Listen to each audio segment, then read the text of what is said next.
I'm a middle-aged mom in mid-America flipping furniture. Let's do a dresser.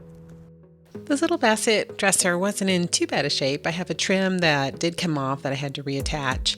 The top was laminate, so I couldn't refinish it. I decided to just paint the whole thing out in white. It has really nice lines.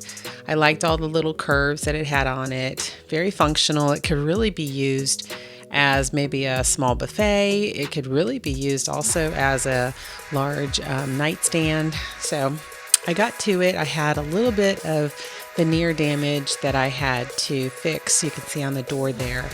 And then I just removed all of the hardware. I did like the hardware, but I decided in the end, you'll see, I did go ahead and switch it out. But this is a really great little quality dresser. You can see all of the drawers were dovetailed.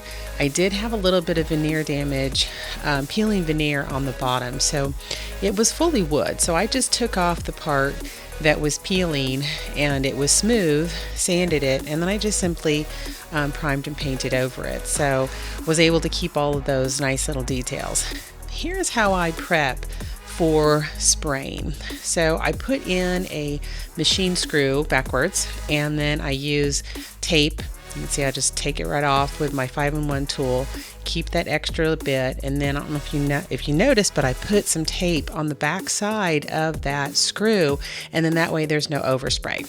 So, and it also acts as a handle. I noticed these little grooves underneath two of the drawers, and I wasn't sure what was causing it. So I pulled the drawer out and I noticed that there was a staple sticking out of the drawer glide. So that needed to be removed so that I could, I'm gonna re-glue the whole thing, and then I would re-staple it correctly so that that wouldn't cause that groove anymore.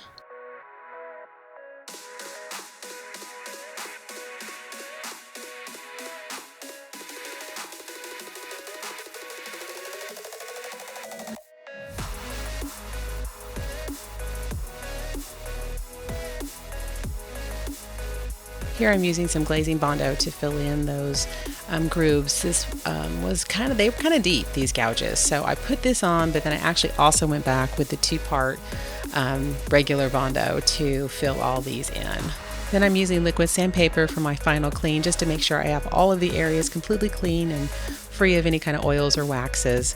And then I'm going to reattach this little trim with some wood glue and my brad nailer. Now I'm ready for priming and painting. This is Ben Shellac Primer, tinted to a light gray. It's a wonderful all-purpose primer that I've just never had any problems with any kind of adhesion. It provides a wonderful backdrop to my paint. I'm using my Home Right sprayer, and this is White Dove by Benjamin Moore. If you like these projects, please give me a like and a follow, and give me any feedback that you would like to see on the channel. Since I spray with my drawers in, then I usually come back with a roller or a paintbrush or a foam brush, and I actually just hand paint. As you can see here, I just hand paint the edges. Let's take a look back at where we started. It was a little rough, needed a little bit of repairs, definitely needed a little bit of touch-ups, but here's the after. I also obviously changed out all of the hardware with brushed gold knobs and clover leaf ring pulls. Made sure I sprayed all of the hardware, the hinges, and I think it turned out really good. Tell me what you think, and thanks for watching.